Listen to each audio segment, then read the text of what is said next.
লাকাত সাদাকাল্লাহু রাসূলাহু রুয়া বিল হক, নিশ্চয়ই আল্লাহ তাআলা সত্যে পরিণত করলেন রাসূলের স্বপ্নকে একেবারে যথাযথভাবে। রাসূলদের স্বপ্ন দেখেছিলেন, সেই স্বপ্নকে আল্লাহ তাআলা বাস্তবায়িত করলেন, কিন্তু ষষ্ঠতে না করে সপ্তমে করলেন। লাকাত সাদাকাল্লাহু রাসূলাহু রুয়া, রুয়া মানে স্বপ্ন, বিল হকে সত্য সহকারে আল্লাহ তাআলা রাসূলের স্বপ্নকে বাস্তবায়িত করলেন। লাতাদখুলুন্নাল মাসজিদাল হারামা ইনশাআল্লাহ আমিনিন, অবশ্যই তোমরা মসজিদে হারামে প্রবেশ করবে নিরাপদে। আল্লাহ রসুল স্বপ্নে দেখেছে, এই স্বপ্ন বাস্তবায়িত হবে, তোমরা এখনই মনে কষ্ট নিও না, এই তো আগামী বছরই তোমরা এটা করতে পারছো। তোমরা মসজিদে হারামে প্রবেশ করবে ইনশাআল্লাহ আমিনিন, নিরাপদে। মুহাল্লিকিনা রউসাকুম, তোমরা মাথা মুন্ডন করবে। ও মুকাসসিরিনা, আর কেউ চুল খাটো করবে। নারীরা সাধারণত এহরাম ভঙ্গর পরে চুল একটু কাটে খাটো করে, আর পুরুষরা মাথা মুন্ডন করে, কামিয়ে ফেলে। লা তাখাফুন, তোমরা কাউকে ভয় করবে না, নির্বিঘ্নে নির্ভয়ে তোমরা এই কাবাঘর তওয়াফ করবে। ফাআলিমা মা লাম তা'লামু, আল্লাহ যা জানেন তোমরা তা জানো না, যে এই জন্য আল্লাহ বিলম্ব করেছেন এটা তোমাদের এই স্বপ্নটা, রাসূলের স্বপ্নটা বাস্তবায়িত করার জন্য। ফাজাআলা মিন দুনি যালিকা ফাতহান কারিবা, এবং আল্লাহ তাআলা এর সামনেই নিকটতম একটা বিজয় রেখেছেন তোমাদের জন্য, অর্থাৎ খায়বার বিজয়। তো আল্লাহ রসুল সপ্তম হিজরিতে এই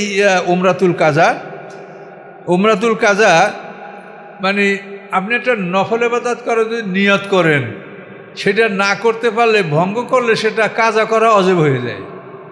আপনি 2 রাকাত নামাজ পড়ার নিয়ত নফল নামাজ, কিন্তু যদি শেষ না করেন তাহলে ওই 2 রাকাত নামাজ কাজা করা আপনার জন্য অজেব।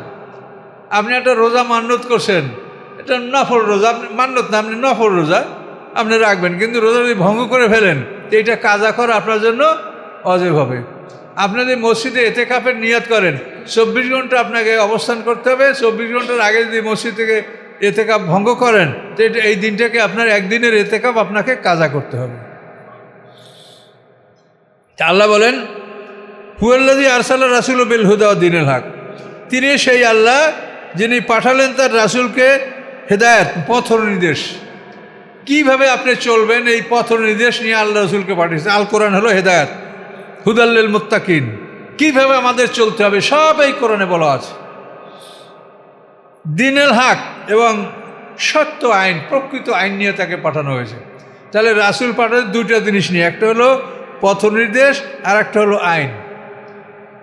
আপনি পথ নির্দেশটা পেলে এই করতে হবে, কিন্তু যদি না করেন তাহলে আপনাকে আইনের সম্মুখীন হতে হবে।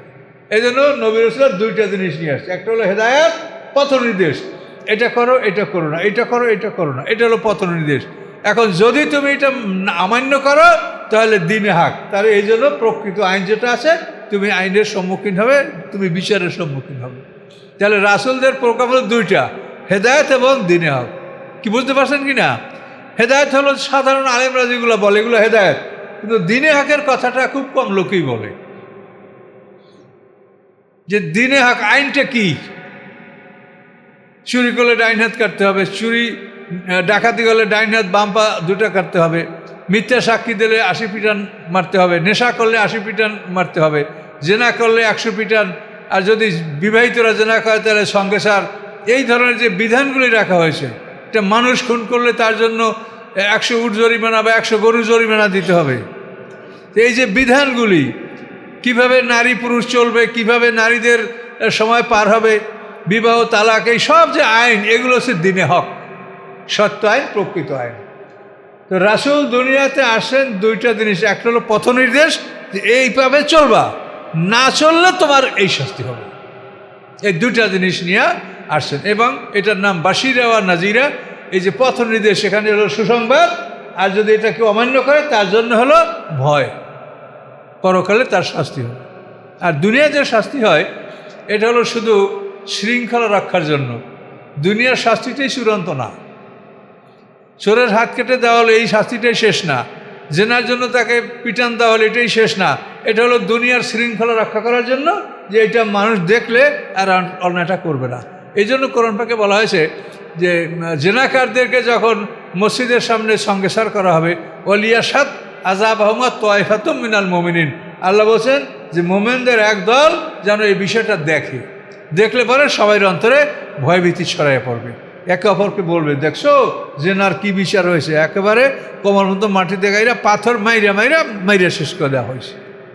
এটা মানুষ ভয় পাবে, এই জন্য বলছে ওলিয়াসাদ আজাব আহমদ তোয়াইফাতুম মিনাল মোমিনিন, মোমেনদের একদল যেন এই বিষয়টা প্রত্যক্ষ করে, তারা যেন দেখে যে বিষয়টা কীভাবে করা হলো। তো এই জন্য এটা বুঝতে হবে যে রাসূল আসে দুইটা জিনিস, একটা হলো হেদায়েত মানে পথ নির্দেশ, কীভাবে চলতে হবে সেটাকে সম্পূর্ণ বলে দিবেন, এবং না চললে তার কোন আইনের সম্মুখীন সে হবে সে আইনগুলিও বলে দেওয়া। এই দুইটার কাজ নিয়ে রাসূল আসেন। কিন্তু আমরা যে বর্তমান সমাজে আমরা যারা কথা বলি, আমাদের মধ্যে কিন্তু এই দুইটা জিনিস আসে না। আইনের বিষয়টা আমাদের খুবই একেবারে অস্পষ্ট থেকে যাচ্ছে। কাজে এই জন্য এই বিষয়গুলি চর্চা করা এটা আমাদের জন্য জরুরি। আল্লাহ বলেন লাইয়ুযহিরাহু আলা দীনি কুল্লি, আল্লাহ বলেন এই দ্বীনে হক বা প্রকৃত আইন এটা নিয়ে পাঠাচ্ছে কেন, যে সমস্ত আইনের উপরে আল্লাহর আইন জয়যুক্ত হবে, সমস্ত আইনের উপরে আল্লাহর আইন জয়যুক্ত হবে। আর হবে না কেন? আপনি দেখেন বর্তমান সমাজে আমরা ব্রিটিশের আইনে যে আমাদের ফৌজদারি আদালত আইনগুলো চলছে, এতে একটা মানুষ যদি খুন হয় তাহলে বিচারে আপনি কি পাচ্ছেন? আপনি বাদী হইয়া মামলা করলে আপনি লক্ষ লক্ষ টাকা ব্যয় করিয়া যদি মামলা চালাতে পারেন তাহলে মামলা চলবে। চলার পরে দেখা যায় শতকরা 5টা মামলায়ও একটা সঠিক রায়, সঠিক বিচার পাওয়া যাচ্ছে না। আর যদি আপনি রায় পান তাহলে আসামির সাজা হলো, কিন্তু আপনি কি পেলেন? আর ইসলামের বিচার হলো যে নিহত ব্যক্তির ওয়ারিশরা 100 উট, 100 গরু অথবা 2000 বকরি পাবে। এটা হলো কোরআনের আইন। নিহত ব্যক্তি যারা ওয়ারিশ, তার ছেলে মেয়ে যারা ওয়ারিশ হবে, এরা কি পাবে? খুনের বিনিময়ে তারা 100 গরু, তার মধ্যে 40টা হবে গাভীন গরু, 60টা হালের গরু। উট দিলেও ওই রকম। তো উট, গরু, ছাগল যেখানে যেটা পাওয়া যায়, আর এর মূল্য দিলেও হবে। আল্লাহ তাআলা আইনে বিভিন্ন পথ রেখেছেন, যেটা সহজ সেটা যেন মানুষ গ্রহণ করতে পারে। তো এখন এই বিষয়টা কেমন আল্লাহর, আর ওই ব্রিটিশের আইনটা কেমন? ওখানে কি পাওয়া যাচ্ছে বলো তো? যে লোকটা মার্ডার হয়ে গেল, তার সন্তানরা মামলা করে করে নিজেদের ধন সম্পত্তি সব শেষ করলো, কিন্তু কিছুই তো পাইল না। আমরা দেখতেছি ভালো একটা পরিবার ছিল, কিন্তু সে পিতা মার্ডার হয়ে যাওয়ার পরে সেই মামলা করিয়া ছেলেফেরার সব জমি জমা হারাই ফেলছে। তো এভাবে এটা কি হলো? আর আল্লাহর বিচার এমন যে এই বিচার দেখলে পরে অন্যরা আর কোনোদিন সাহস করবে না যে আমরা এই কাজ করি। এবং এটা যদি কোনো মহল্লায় এমনভাবে খুন হয় যেখানে খুনি আসামিকে শনাক্ত করতে পারা যাচ্ছে না, তো সেখানে বিচারক নিজে এসে তদন্ত করবেন এবং 50 জন গণ্যমান্য ব্যক্তির সাক্ষী নেবেন। তারা প্রত্যেকে এভাবে আল্লাহর কসম করে বলবে, আল্লাহর কসম এই লোকটাকে আমি মারি নাই, কে মেরেছে আমি জানি না। এই দুটো কথা বলবে, আমি মারি নাই, কে মেরেছে আমি জানি না। এটা যদি 50 জনের সাক্ষী দেয়, তখন ওই মহল্লার উপরে ওই 100 গরু জরিমানা এটা অজব হবে, যে তোমরা সবাই মিলে 100 গরু জরিমানা এটা তোমরা আদায় করে দাও। এবং এই জরিমানা আদায় করার জন্য সর্বোচ্চ মেয়াদ হলো 3 বছর সময় দেওয়া হবে। মানে 100 পাবে কই? 100 গরু কোথায় পাবেন আপনি? হ্যাঁ, তাহলে কত বড় মারাত্মক বিচার দেখেন। তো এই জন্য আল্লাহ বলছেন যে আমার আইন সমস্ত আইনের উপরে জয়যুক্ত হবে। চোরের যদি হাত কেটে দেওয়া হয়, সেই সমাজে আর কোনোদিন চোর থাকবে না। এগুলি বিস্তারিত জানার জন্য আপনাদেরকে অনেক কিছু জানতে হবে, বা অনেক কিছু আপনারা শুনেছেন।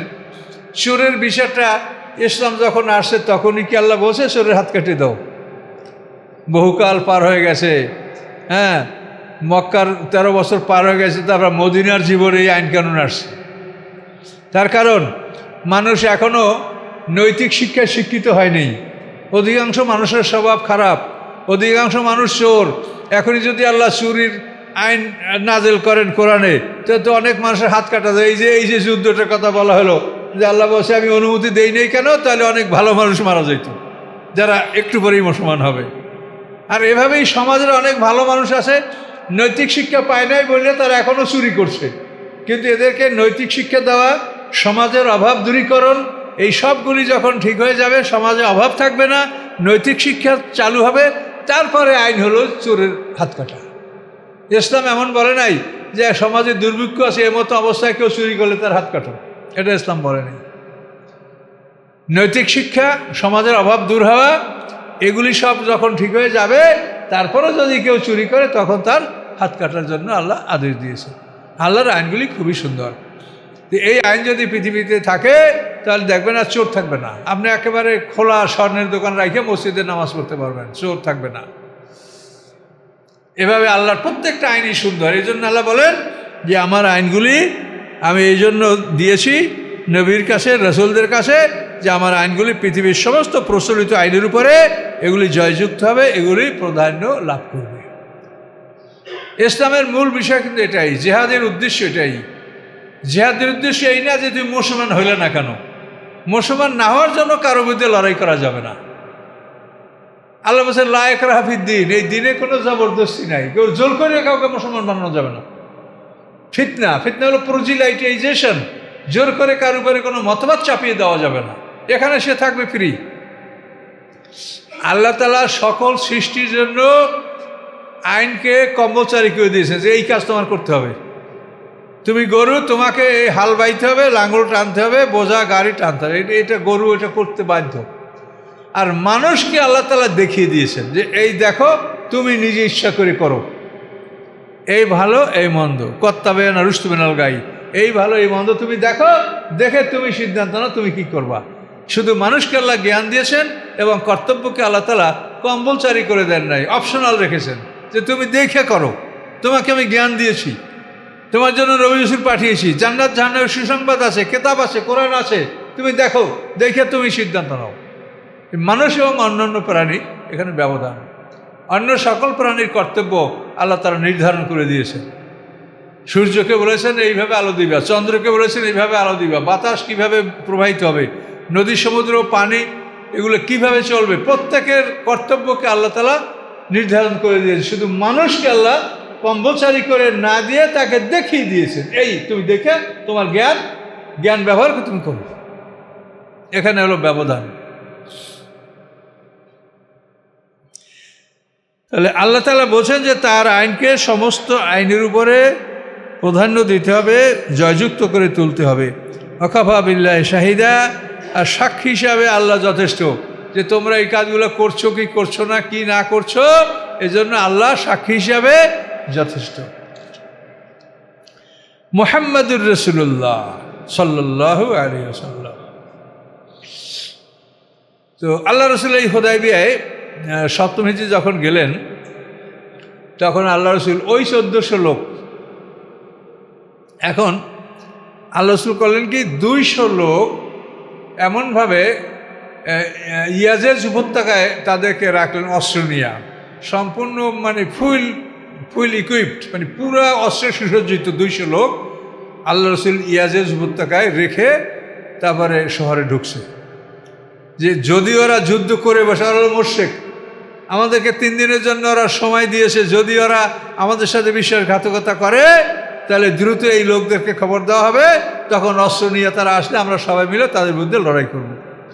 এই জন্য আল্লাহ রসুল 200 লোক ইয়াজেজ উপত্যকায় লুকিয়ে রেখেছিলেন অস্ত্রসহ। আল্লাহ রসুল নিজে তওয়াফ সম্পন্ন করে তারপর আবার 200 লোক ওখান থেকে ওমান পাঠাই দিয়েছেন, তারা অস্ত্র ধরেছে, আবার ওই 200 লোক পরে আইসা তারা তওয়াফ করেছে। তা আল্লাহ রসুলের জীবনের বিচক্ষণতা এটা সাংঘাতিক, এই জন্য তিনি বিশ্বের শ্রেষ্ঠ সেনাপতি। এটা তার প্রত্যেকটা কর্মে। মক্কা বিজয়ে যে তিনি কেমন কৌশল অবলম্বন করলেন, যে অত বড় শহর দখল করলেন, তাতে মোটে রক্তপাত হলোই না। তাদেরকে কীভাবে টেরোরাইজ করেছিলেন, ভয় দেখাইছিলেন, মানে আগুন জ্বালাইয়া মারুজ্জাহারা আনে, 10,000 লোক মরুভূমিতে ফাঁকা ফাঁকায় বসো, প্রত্যেকে নিজ নিজ চুলা জ্বালাও। এই যে আল্লাহ রসুলের কৌশলগুলি, এর থেকে বলা হয় বোধ রিলিজিয়াস অ্যান্ড সেকুলার, ধর্মের দিক থেকে এবং পার্থিব দিক থেকে, উভয় দিক থেকেই মুহাম্মদ সাল্লাল্লাহু আলাইহি ওয়াসাল্লাম পৃথিবীর 1 নম্বর মানুষ। শুধু ধর্মের দিক থেকে না, পার্থিব ব্যাপারেও তিনি বিশ্বের 1 নম্বর মানুষ। আলহামদুলিল্লাহ। তো আল্লাহ বলছেন মুহাম্মদুর রাসূলুল্লাহ, মুহাম্মদ সাল্লাল্লাহু আলাইহি ওয়াসাল্লাম আল্লাহর রাসূল, এবং যারা তার সাথে ঈমান এনেছে তাদের অবস্থাটা কি? আশিদ্দাউ আলাল কুফারে, তারা কাফেরদের উপরে কঠিন, কাফেরদের উপরে তারা খুব কঠোর, তাদের মধ্যে যুদ্ধে নামলে খুব প্রচণ্ড লড়াই তারা করে। আর কি? রুহামাও বাইনহুম, নিজেদের মধ্যে পরম দয়ালু। এই যে হোজাইফার শেষ বিদায় সম্পর্কে কাদেশিয়ার যুদ্ধে হোজাইফা ইয়ামানি, যে আল্লাহ রসুলের রাজদান সাহাবী, ওনার সম্পর্কে একটা ঘটনা পাওয়া যায় যে কাদেশিয়ার যুদ্ধে এরা কয়েকজন মানুষ, তো সবাই জখম। এক ব্যক্তি পানি নিয়ে আসে যে পানি খান, কারণ না আমার সাথে আমার পাশের ব্যক্তিকে দেন, উনি বলছেন না আমার পাশের ব্যক্তিকে দেন, এভাবে সবাই বলে যে না আমার সাথে উনি বেশি আহত তাকে দেন। এইভাবে পানি নিয়ে শেষ ব্যক্তির কাছে দেওয়া হলো, আর শেষ ব্যক্তি বললো প্রথম ব্যক্তিকে দেন, এসে দেখে যে প্রথম ব্যক্তি নাই, পরে এসে দ্বিতীয় ব্যক্তি সেও নাই, এভাবে সবাই শাহাদাত বরণ করলো, কিন্তু কেউ পানি পান করতে পারে নাই। এই যে অবস্থাটা আল্লাহ বলে রুহামাউ বাইনাহুম, তারা আপোষে অত্যন্ত তারা দয়া পরবশ, অত্যন্ত পরস্পরের মধ্যে দয়ালু তারা ছিলেন, হিংসা বিদ্বেষ কিছুই তাদের মধ্যে ছিল না। যে আজকে আমাদের সমাজের অবস্থা দেখেন, আমরা কোনো একটা মানুষকে, আমরা আলেম হই বা এমনি হই, যে আমরা একজন মানুষকে যে আমরা অন্তর দিয়ে গ্রহণ করব, এটা কিন্তু আমরা করতে পারছি না। এটা অত্যন্ত দুঃখজনক ব্যাপার, এবং এইটা মনের অবস্থাটা আল্লাহ জানেন। এই অবস্থাটা আল্লাহ জানেন যে আসলে আমি আপনাকে কি আন্তরিকভাবে গ্রহণ করতে পারছি, কিন্তু এটা আমাদের সমাজে খুবই অভাব। কিন্তু সাহাবায়ে কেরামরা রুহামাউ বাইনহুম, তারা আপোষে খুবই দয়ালু ছিলেন, একে অপর প্রতি কঠিন দয়ালু ছিলেন। তারা রুক্কান সজ্জা, আপনি দেখবেন তাদেরকে যে তারা কেউ রুকু অবস্থায় আসে, কেউ সেজদা অবস্থায় আসে, তাদেরকে এভাবে দেখতে পাওয়া যাবে। বাজে গল্প আলাপ সালাপে তারা নাই, রুকু এবং সেজদা। তারা কি করে? ইয়াবতাগুনা ফাদলাম মিনাল্লাহি রিদওয়ানা, তারা অনুসন্ধান করে আল্লাহর অনুগ্রহ এবং আল্লাহর সন্তুষ্টি। তো আল্লাহর অনুগ্রহ এটা হলো দুনিয়ায় ব্যবসা বাণিজ্য করা, আল্লাহর সন্তুষ্টি মেনে সমস্ত কাজ আল্লাহর সন্তুষ্টি অনুসারে আল্লাহ যেভাবে আদেশ করছেন সেভাবে কাজ করবে, এবং আল্লাহর সন্তুষ্টি লাভের জন্য তারা সমস্ত কাজকর্ম করবে। তারা রুকু সেজদা করবে, তারা ন্যায়সঙ্গতভাবে জীবিকা উপার্জন করবে, এবং আল্লাহর সন্তুষ্টি অর্জনের লক্ষ্যে তারা সব কাজ করবে। সীমাহুম ফি উজুহিম মিন আসারিস সুজুদ, সেজদার কারণে তাদের চেহারায়, সীমা মানে আলামত, নিদর্শন, তাদের চেহারা নিদর্শন দেখা যাবে, সেজদার নিদর্শন। এই সেজদার নিদর্শন মানে কপালে দাগ পড়া না, এটা দাগ কারো পরে কারো পরে না। সেজদার নিদর্শন হলো নামাজি লোকের চেহারা একটা সৌন্দর্য পরিলক্ষিত হবে। যারা নামাজি লোক তাদেরকে দেখলে ভালো লাগবে, চেহারার মধ্যে একটা সৌন্দর্য থাকবে, এটা হলো আলামত। কিন্তু সীমাহুম মানে যে আলামত বলে, যেটা তাফসীর করে বলছেন যে আলামতের অর্থ এই নয় যে চেহারা তার কালো দাগ পড়বে, এটা না। কালো দাগ কারো পড়তে পারে, নাও পড়তে পারে, কিন্তু আলামত হলো মুমিনদের চেহারার মধ্যে একটা মানে একটা মধুর দৃষ্টি, মানে দেখলেই ভালো লাগে যে না লোকটা সুন্দর, দেখলেই বলা যায় যে এই লোকটা ভালো। একটা খারাপ লোক কিন্তু এটা দেখলেই বোঝা যায়, দেখলেই বোঝা যায়। Face is the mirror of the mind, চেহারা কিন্তু মানে অন্তরে একটা ছবি, যে একটা মানুষের মন কি, এটা চেহারা দেখলে অনেক সময় বোঝা যায়। আল্লাহ বলেন তাদের চেহারায় সেজদার নিদর্শন পরিলক্ষিত হতো, এবং তাদের যে এই যে পরিচয়টা আল্লাহ বললেন, তারা কাফেরদের উপরে কঠোর, নিজেদের মধ্যে পরস্পর অত্যন্ত বন্ধুত্বসুলভ, এবং তারা রুকু সেজদা অবস্থায় থাকে, তারা ব্যবসা বাণিজ্য করে, আল্লাহ সন্তুষ্টির জন্য সমস্ত কাজ করে, এবং তাদের চেহারায় সেজদার চিহ্ন পরিলক্ষিত হয়, মানে চেহারা একটা উজ্জ্বলতা, আলোকিত চেহারা আল্লাহ তাদেরকে দান করেন। আল্লাহ বলেন জালিকা মাসালুম ফিত তাওরাতে, এই দৃষ্টান্ত তাদের তাওরাত কিতাবে উল্লেখ আছে, যে মুমিনদের পরিচয় এরকম। ও মাসালুম ফিল ইনজিল, এবং এই দৃষ্টান্ত তাদের ইনজিল কিতাবেও বলা আছে। যে প্রশংসাটা মুমিনদের ব্যাখ্যাটা দেওয়া হলো, এই ব্যাখ্যাটা তাওরাত কিতাবে আছে, ইনজিল কিতাবে আছে। ইনজিল ঈসা আলাইহিস সালামের কিতাব, তাওরাত মুসা আলাইহিস সালামের কিতাব। আল্লাহ বলেন এই মুসলমানরা কেমন? কাজারেন আখরাজা সাথাউ, যেমন একটা কচি বৃক্ষ, অথবা জারেন শব্দটা তাফসীর দুটোই লাগছে, একটা হলো ছোট গাছ অথবা দানা। একটা দানা আখরাজা সাতাহু, সে তার কিশলয় তার পাতা সে বের করলো, মানে দানাটা বিশিটা ফুটা পাতা বের হয়েছে, দুইটা পাতা বের হয়। আচ্ছা, তারপরে কি হলো? ফাআজারাহু, তারপর তাকে শক্তিশালী করলো, সে ওই গাছটা আস্তে আস্তে শক্তিশালী হলো। ফাস্তাগলাজা, এরপরে ওই গাছটা খুব মোটা তাজা হলো। ফাস্তাওয়ালা সুখী, মোটা তাজা হয়ে সেই গাছটা কাণ্ডের উপরে এখন দাঁড়িয়ে গেল। এটা হলো ইসলামের দৃষ্টান্ত। ইসলাম একটা কচি চারা বা একটা দানা, মুহাম্মদ সাল্লাল্লাহু আলাইহি ওয়াসাল্লাম। এই দানার পাতা হলো কে? খাদিজাতুল কুবরা, তারপর হযরত আলী রাদিয়াল্লাহু তাআলা আনহু, হযরত আবু বকর সিদ্দিক, হযরত ওসমান গনি, তালহা, জুবায়ের, সাদ, আব্দুর রহমান আওফ, এই 7টা লোক। সেই কচি পাতা মানে বৃক্ষ থেকে এই যে পাতাগুলি বের হলো, এই 7টা লোক। এরপরে আস্তে আস্তে সেই গাছটা শক্তিশালী হলো, মোটা তাজা হলো। মোটা তাজা হইয়া সে কাণ্ডের উপরে দাঁড়ায় গেল। যদি বড় গাছ হয়, দেখেন এই বড় করাই গাছ কে কি করতে পারবে? এবং ওই গাছটা কোনো একদিন এমন ছিল যেটা ছাগলে খেয়ে ফেলতে পারত, ছিল না? তা আল্লাহ বলেন ইসলাম এইভাবে খুব দুর্বল ছিল, ছোট একটা গাছের মতো ছিল। আস্তে আস্তে এই গাছের পাতাগুলি বের হয়েছে, এবার গাছটা আস্তে আস্তে শক্তিশালী হয়েছে, মোটা হয়েছে এবং নিজের কাণ্ডের উপরে সে দাঁড়িয়ে গেছে। এখন ইসলাম শক্তিশালী হয়েছে, পৃথিবীর কোনো শক্তি তার মোকাবেলা করতে পারে না। আল্লাহ বলেন এটা হলো মানে আল্লাহ রসুলের যে ইসলাম তিনি যেভাবে প্রচার করেছেন, প্রতিষ্ঠা করেছেন, তার একটা দৃষ্টান্ত। এখন ইউজিবুজ্জুররা, এখন যারা চাষি তারা খুব আনন্দিত হলো। এই ক্ষেত যারা করেছে তারা খুশি যে না, আমার ক্ষেতের গাছ সবই শক্তিশালী, মোটা তাজা হয়েছে। আর কী হবে? লেয়াগি যাবে কুফার, এবং কাফেররা রাগান্বিত হচ্ছে যে আরে ওদের ক্ষেত এত সুন্দর হলো, মুসলমানরা তাদের দিন এমনভাবে প্রতিষ্ঠিত করলো, কাফেররা নিরাশ হয়ে গেল। তো এখন এই ক্ষেতের যে চাষি হলেন মুহাম্মদ সাল্লাল্লাহু আলাইহি ওয়াসাল্লাম, তিনি আনন্দিত এবং অন্যান্য সাহাবীরও আনন্দিত। আর লিয়াগি যাবে মুল কুফার, এর মাধ্যমে কাফেরদেরকে আল্লাহ তারা রাগান্বিত করেন। ওরা মনে ক্ষুব্ধ হয়, রাগান্বিত হয় যে হারে কীরকম এরা শক্তিশালী হয়ে গেল।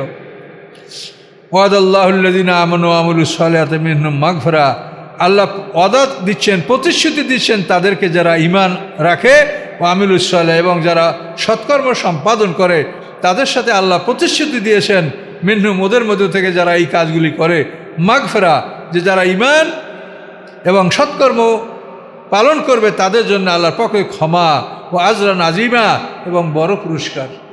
ক্ষমাও করবেন আর বড় পুরস্কারও আল্লাহ তাআলা দান করবেন। আমানতু বিল্লাহ। এই সূরা আমাদের এখানে সমাপ্ত হলো। তো এই সূরা বাইতুর রিদওয়ান, এই সূরাতে যে 14 সাহাবীর কথা উল্লেখ করা হয়েছে, তাদের সম্পর্কে অনেক হাদিস আছে, বলা হয়েছে যে এরা সবাই জান্নাতি হবে। আল্লাহর মর্জি, আল্লাহ করতে পারে, হতেই পারে। তো এখান থেকে আমরা আল্লাহ রসুলের সাহাবীদের চরিত্র, মুসলমানদের মানে পরিচয়, এগুলো আমরা সব এখান থেকে আমরা পেয়েছি। তো আমরা এগুলি নিজেদের জীবনে যাতে আমরা অর্জন করতে পারি, এটা আমাদের চেষ্টা করতে হবে। তো একটা কথা মনে রাখতে হবে যে ইসলাম কিন্তু আল্লাহ রসুল একার দ্বারা পরিপূর্ণতা লাভ করে নাই, রাসূল এবং সাহাবীদের সমন্বয় কিন্তু জিনিসটা হয়েছে। দেখেন, এই জন্য বিদায় হজে যে কথাটা বলা হয়েছে, আলিয়াউমা আকমালতু লাকুম, এখানে বহু বচন, লাকা তো না, লাকা মানে 1 বচন কাপ, আর কুম হলো বহু বচন। তাহলে আল্লাহ কি বলছেন? লাকাজ বিদায় হজে যে আলিয়াউমা আকমালতু লাকুম, আলিয়াউমা আকমালতু লাকুম, আজকে আমি তোমাদের জন্য দিনকে আমি পরিপূর্ণ করে দিলাম। তাহলে লাকুম মানে রাসূল একা তো না, লাকা লাকুমা লাকুম, কথা বুঝতে পারছেন? হুয়া হুমা হুম, হিয়া হুমা হুন্না, আন্তা আন্তুমা আন্তুম, আনতে আন্তুমা আন্তুন্না। তো এই যে এটা সর্বনাম আরবির, তো এই জন্য লাকা হলো 1 বছর আর লাকুম হলো বহু বছর। তো তাহলে আল্লাহ বলেন যে আমি আলিয়াউমা আকমালতু লাকুম দীনাকুম, আমি তোমাদের জন্য দিনকে আমি কি করলাম? পরিপূর্ণ করে দিলাম, দিনের পূর্ণতা আমি দান করলাম। তো এই জন্য রাদিতুল লাকুম, এখানেও কিন্তু লাকুম বহু বছর শব্দটা ব্যবহার করছে। রাদিতুল লাকুমুল ইসলামা দিনা, এবং ইসলামকে তোমাদের দিন হিসাবে আমি মনোনীত করলাম, পছন্দ করলাম, বাছাই করলাম। তাহলে দিন কায়েম হয়েছে রাসূল এবং সাহাবীদের মাধ্যমে। এই জন্য আল্লাহ তাআলা সিনিয়র সাহাবীদেরকে মান্য করার জন্য আল্লাহ তাআলা কিন্তু কোরআনে বেশ কয়েক জায়গায় এই কথাটা বলেছেন। সূরা নিসার 115 নম্বর বলেছেন, সূরা তওবার 100 নম্বর আয়াতে বলেছেন, আর সূরা হাশরের 9 নম্বর আয়াতে বলেছেন সাহাবীদের অনুকরণ, সিনিয়র সাহাবী। তো রাসূলের অনুকরণ, সিনিয়র সাহাবীদের অনুকরণ, এগুলির মাধ্যমেই আমরা সঠিকভাবে ইসলামকে জানতে পারবো। তো এই জন্য অনেকে কিন্তু তাদের কথা যে আমরা ওমর ফারুক তারা প্রবর্তন হলে আমরা সে মানতে যাবো, আল্লাহ রাসূলের কথা আমরা মানবো। তা আপনি কোরআন মানলে কোরআনে যা আছে আপনাকে সব মানতে হবে। কোরআনে একটা তো অমান্য করলে মানুষ কাফের হয়ে যাবে। কাজে এই জন্য এগুলি বিবেচনা করতে হবে। রাসূল, সিনিয়র সাহাবী, এদেরকে গুরুত্ব সহকারে এদের কথা মানতে হবে। তো এগুলো লক্ষ্য রাখবেন। একদল লোক কিন্তু মানে খুবই চরমপন্থী, তারা অনেক সময় তারা রাসূলের কথাও মানতে রাজি না, কোরআনে যা আছে তাই মানবে। কাজে এসব বিষয়ে আপনারা সতর্ক থাকবেন। এগুলো সমাজে খুব প্যাতনা, আমাদের কাছে বহু প্রশ্ন এরকম আসে, যার জন্য আপনাদেরকে এটা ইশারা দিচ্ছি। তো যাই হোক, আমাদের সূরাটা ইনশাআল্লাহ সমাপ্ত হলো। দেখেন, এটা আপনারা এটা রাস্তাটা সৃষ্টি করেন যেন এই রাস্তাটা আল্লাহ জারি করে দেয়। আল্লাহ জারি না করলে আমরা করতে পারবো না, কিন্তু এটা চেষ্টা করেন যে এইরকম একটা পথ সৃষ্টি হোক। এই যে হাজার হাজার মাদ্রাসা, আপনি একটা গলিতে যে কতটা মাদ্রাসা আছে আপনি সুমার করতে পারেন। রাজশাহী শহরে কত হাজার মাদ্রাসা আছে, কিন্তু কোরআনের অর্থ শেখার কি একটা মাদ্রাসাও আছে বলেন? কাজে এই জন্য কোরআনের অর্থও যে শিখতে হবে, এটা না শিখলে যে গাধার পিঠে কাগজের বোঝা আমাদের, এটার জন্য আমাদের এটা কষ্ট করেও চালু করতে হবে। যদি আল্লাহ মঞ্জুর করে তো আল্লাহ মানুষের মনের মালিক, আল্লাহ মানুষের মনকে ঘুরাই দেবেন। আমিন। আস্তাগফিরুল্লাহি লা ইলাহা ইল্লা হুয়াল হাইয়ুল কাইয়্যুম ওয়া আতুবু ইলাইহি লা হাওলা ওয়া লা কুওয়াতা ইল্লা বিল্লাহিল আলিয়্যিল আযীম। আল্লাহুম্মা সাল্লি আলা মুহাম্মাদিন ওয়া আলা আলি মুহাম্মাদিন কামা সাল্লাইতা আলা ইব্রাহিম ওয়া আলা আলি ইব্রাহিম ইন্নাকা হামিদুম মাজিদ। আল্লাহুম্মা বারিক আলা মুহাম্মাদিন ওয়া আলা আলি মুহাম্মাদিন কামা বারাকতা আলা ইব্রাহিম ওয়া আলা আলি ইব্রাহিম ইন্নাকা হামিদুম মাজিদ। আল্লাহুম্মা আমিন। ربنا ظلمنا أنفسنا وإن لم تغفر لنا وترحمنا لنكونن من الخاسرين. ربنا لا تؤاخذنا إن نسينا أو أخطأنا. ربنا ولا تحمل علينا إصرا كما حملته على الذين من قبلنا. ربنا ولا تحملنا ما لا طاقة لنا به واعف عنا واغفر لنا وارحمنا أنت مولانا فانصرنا على القوم الكافرين. سبحان ربك رب العزة عما يصفون، سلام على المرسلين، الحمد لله رب العالمين. السلام عليكم.